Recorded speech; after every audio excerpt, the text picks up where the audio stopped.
Dr. Kelly, tell us a little bit about your story. Okay, I was widowed very young. I married my high school sweetheart at 18, and he died when I was 24. He had epilepsy, and he died during an epileptic seizure, just sudden and unexpected. So, and actually, it was the day before Easter that year, in 1988, when he passed away. I had a 3-year-old daughter. I was 7 months pregnant with my son when he passed away. And at that time of my life, I had been laid off from my job, and no one would give me a job because I was pregnant. And I was just living in just a hard life. I was not living in a good area. I didn't have a lot of family support. So here I found myself widowed and jobless with 2 small children to take care of, and didn't know how I was going to survive at that point in my life. But God is good, and by the grace of God, I just one day at a time put my life back together. I put myself, as soon as my son was born and I was able to go back to work, I went back to work. I put myself through college, and during all of that, I also remarried, but the man that I married was very abusive, and I spent 11 years in an abusive marriage, and my 3rd child was born during that time period too. But I finally was able to find my way out of that, and I was divorced. So that's another type of loss that people can go through, which is just as devastating sometimes, I think, as losing a spouse to death as well. But through that, I found myself kind of in a dark place for a while. People always want to know how do you get out of that, or how do you cope with that, and you can't really give a straight answer to that, because I think we all have to find our own way. But I can only tell you, it was just the grace of God. I put my reliance and my faith in God, and one day at a time, you get up every day and you tell yourself, today's going to be better, today's going to be better, today's going to be better, and then slowly it starts to get better. But I had been divorced, I think, for about 4 years when I met Alan. And we started our relationship as friends, because he was an injured soldier home from war, dealing with injuries, and we were internet friends. We hadn't even met face to face at the time that we started chatting with each other, just kind of like pen pals. So we developed this really close friendship where we talked to each other about what we had been through in life and what we were going through currently, and we had no expectations that we were actually even going to meet. But God had other plans, obviously. Yeah. And I won't monopolize all the time. I'll let you speak. Well, and kind of caveating off of what you said too, as far as not wanting to meet, because Kelly had lived so far away from me. When I offered up, getting a chance to actually meet with her, she said, "Well, I think that God's got a sense of humor, because he only puts people in my way that I like, but they are too far away." I was persistent. She basically was just kind of creating some space there, hoping probably that I would just but I was pretty persistent, because we had already built up such a great friendship, and I could see that this could turn into something much better. And it did over time. The loss, I guess, that I had kind of gone through before I met Kelly was being in the military. I was, going through training exercises, war situations, where I was sitting across from great friends that I had built up great friendships with. I'd sit across breakfast and lunch with these guys, and by the time dinner rolled around, after coming back from several missions, they weren't sitting there anymore. So that helped me create an on-off switch as the kind of person I was in the military.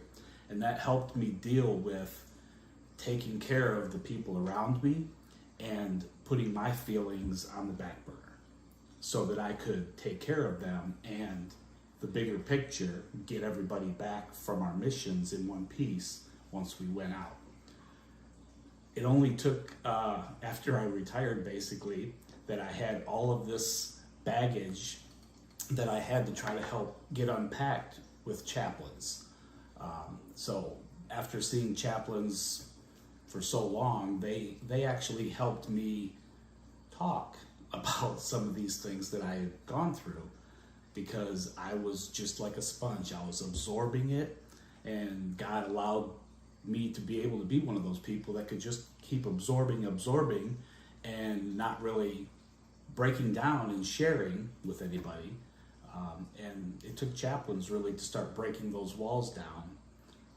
And now that I've retired, I still see a counselor once a month, and that is a blessing, because I'm still being able to get rid of some of the nightmares of things that I've seen and done over the years. I also went through a loss of being divorced back in 2002. So after I had gone through the divorce, it was about 2 years, where Kelly said it was 4 for her. It was about 2 years before I was ready to go forward. And so that's when You met me. Yeah, that's when I met her. 2 years after I got divorced, where it was 4 for you. Yeah. It was just very interesting time, I guess, that I think at that point I had already written off girls, because I had gone through a couple girlfriends, and they had basically done me wrong. So I'm like, why would I want to keep repeating this? And God puts us in situations that we really don't expect, and it turns out to be the best blessing that you could have expected, that you could have received. Well, yeah, and I can caveat off of that too, because I think at the time I met Alan, I was kind of in a similar place where I was torn. You know, part of me was crying out to God to bring me someone in my life, to be a partner, to have love again. But the other part of me didn't trust it. You know, it was going to be hard for me to trust a man and to trust a relationship again. At some point, you have to pick yourself up, and you've got to take a step forward, even if it's just one step. Just take one step forward, and start trusting God that He's got it, and He's got a plan for the future. And if He brings you to it, He'll bring you through it. I know you've heard that kind of that said before, but it's true. You have to just start learning how to turn it over to God, and that's easier said than done. It's a one day at a time. It's like I said, you have to get up and say, today's going to be a good day. Even if you don't feel it, your words have power. So you may not be feeling like today's going to be a good day, but you say it anyway. And slowly you'll start feeling it lift. It's like a spirit. For me, it was like a dark spirit over me that I just started feeling it lift off of me when I started giving it to God, and I started speaking the words that had power, the positive words that had power instead of the negative words that had power in my life. That today's going to be a good day. True. Today I'm going to be happy. You know, even if I didn't feel it, I said it. And it takes God, but it will happen. You just have to trust. And that's the hardest thing, I think. Mm-hmm. So I wanted to ask Alan something.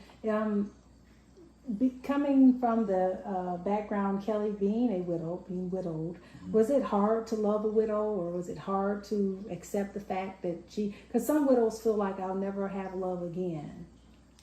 I didn't even see that as an issue. Oh, right. Not at all.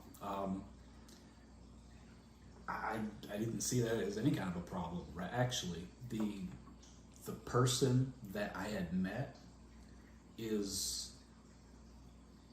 what sucked me in. It had nothing to do with what she had gone through in the past, because the person that I had met and the conversations that we had, that's basically her character, the heart, the kindness, the humor, all of the normal things that you're looking for probably in a person. That's the stuff that sucked me in. And she likes that. She's smiling. Because I teased him. He had this image in his mind of Daisy Dukes. You know, he's from Michigan and I'm from Georgia, so he had this image in his mind as a teenager of a Southern girl being like Daisy Duke or whatever. And he made a comment to me one time when I did something probably kind of crude or whatever, and he said, "I thought you were a Southern girl." And I said, "You know, I am." I said, "You just didn't know you were getting a redneck." so we laugh. Not true. Not we true. laugh about those things. Not true. I love it. But yeah, just Yeah. I guess the person that I was just trying to meet, the things just were falling into place, but it had nothing to do with what she had gone through. I was happy to try to help unpack some of that stuff. Well, we all have a past. We all have a past. We all do. So you accept the person that you're with for your future, not for your past.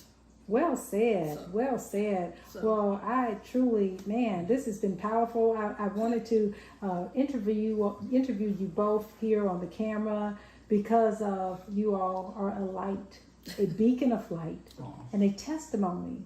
Because some people feel they will never find love again. So just to see this on video, and you are married, correct? Yes, Absolutely. absolutely. And 16 years. 16 years. Happily married. Oh, Yes, for the camera. We got engaged 8 days after we met, and What? married 3 months later, and it's been 16 years of we're still on our honeymoon. Sometimes, It's flown by. Yeah. 16 years don't feel like and trust me, it's not perfect. No marriage, no relationship is perfect. It takes work and it takes commitment, and it's not like we haven't gone through some hard times because we have. We have. We've gone through some. but rough, you've weathered them We have because you together. It's like I told my daughter just got married last week or Monday actually, so just a few days ago. And I told her and her now husband, which was a fiance, that when you get married, you have to become a united front. And everything that comes at you to try to separate you, you have to stand there united together to push it back. And I don't care if it's family, I don't care if it's your mama, I don't care who it is. If they come at you to try to separate you, you don't allow that. You push that back, but you have to stand united together to fight through the battles that are going to come to try to separate you, because they will come. All right, Dr. Kelly, Alan, I want to thank you all for your truth. Thank you for sharing your truth. Thank you for lending your story to help someone else. We never go through things in life where it's just for ourselves. We go through those things, and yes, it helps us. We learn a lesson from it, but how can we inspire someone else? I know that this video is inspiring some widows and widowers right now, those who are in broken relationships, those who have suffered the loss of a loved one. Your story has blessed these individuals, including myself. So I want to thank you from the bottom of my heart, and on behalf of Lost Events, continue to do the work that you do, and we wish you another 100 plus years. Thank you. Thank you very much. Thanks.